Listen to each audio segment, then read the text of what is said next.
Basic English translation. तो पिछली class में हमने क्वेश्चंस कुछ कंप्लीट किए थे सिंपल प्रेजेंट टेंस में एफर्मेटिव सेंटेंसेस के। इसमें हम लोग क्या करेंगे, सिंपल प्रेजेंट टेंस में निगेटिव सेंटेंसेस को थोड़ा देखेंगे। हमने पहले भी देखा था, एक बार और उसको हम लोग देखते हैं। सिंपल प्रेजेंट टेंस में एफर्मेटिव हमने कर लिया है। सिंपल प्रेजेंट टेंस के अब निगेटिव सेंटेंसेस हम लोग देखते हैं। इसका सिंटेक्स होता है सब्जेक्ट प्लस डू या does plus not plus V1 plus object. Do या डज के संग V1 ही आता है और इनके संग डू लगता है, इनके संग डज लगता है। एफर्मेटिव और नेगेटिव इसको हम लोग कंपेयर करके पढ़ते हैं। जनरली कंपेयर करके पढ़ने से रिवीजन भी होता है और समझ में भी आता है। मैं पढ़ता हूँ, मैं नहीं पढ़ता हूँ, तो I study, I do not study, I के संग डू लगता है। अगला है हम खाते हैं, हम नहीं खाते हैं। We eat, we do not eat. तुम जाते हो, तुम नहीं जाते हो। You go, you do not go. अगला है तुम सब आते हो, तुम सब नहीं आते हो, तो तुम सब का यू हो जाएगा, आना का कम। You come, you do not come.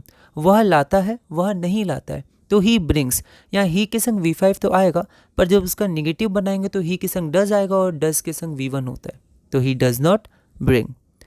वह गाती है, वह नहीं गाती है। शी सिंग्स, V5 आया, ही शी इट और सिंगुलर नंबर या सिंगुलर नाउन के साथ, लेकिन वह नहीं गाती है, तो यहाँ डज आया और डज के संग सिंग आएगा। शी डज नॉट सिंग।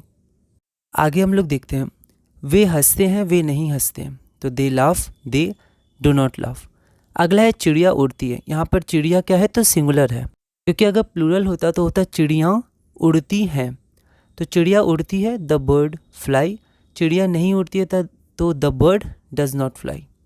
वह दही खाता है। तो अब ऐसे करके कुछ कुछ नए नए शब्द आप इसमें जोड़ सकते हैं। ये इजी है, फिर भी आप और भी शब्द जोड़ सकते हैं। वह दही खाता है, ही ईट्स कर्ड। वह दही नहीं खाता है, ही डज आ गया तो सिर्फ V1 आएगा, eat. He does not eat curd.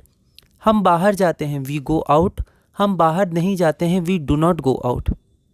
मैं उन्हें जानता हूँ, तो उन्हें मतलब देम होता है ना, ये सब हम लोग ध्यान रखेंगे।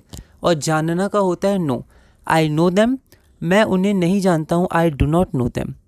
मेरा दोस्त पत्र लिखता है, my friend writes a letter. अब यहाँ एक पत्र नहीं है, पर जनरली हम लोग जो काउंटेबल नाउन्स होते हैं उनके पहले अ या द भी लगा सकते हैं, है ना।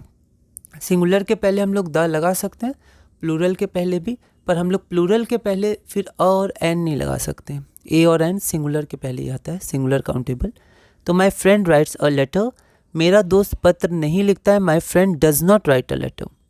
अगला है बच्चा दौड़ता है, तो द चाइल्ड रन्स। बच्चा नहीं दौड़ता है, the child do not run. अगला है बच्चे दौड़ते हैं, तो यहाँ प्लूरल हो गया, तो चाइल्ड का प्लूरल चिल्ड्रन होता है, चिल्ड्रंस नहीं होता है, बस चिल्ड्रन होता है। बच्चे दौड़ते हैं, द चाइल्ड रन। बच्चे नहीं दौड़ते हैं, the child do not run. अगला है खिलाड़ी गेंद फेंकता है, the player throws a ball. तो यहाँ पर अ बॉल मैंने लिख दिया, आप द बॉल भी लिख सकते हैं। तो थ्रोज प्लेयर सिंगुलर है, खिलाड़ी गेंद नहीं फेंकता है, the player do not throw a ball. तो इसी के साथ हमने कुछ बेसिक एग्जाम्पल्स देखे। अब हम लोग अपनी अगली क्लास में सिंपल प्रेजेंट टेंस में ही आगे बढ़ेंगे और इंटरोगेटिव सेंटेंसेस और देखेंगे। एफर्मेटिव हो जाएगा, निगेटिव हो जाएगा, अब हम लोग इंटरोगेटिव सेंटेंस देखेंगे।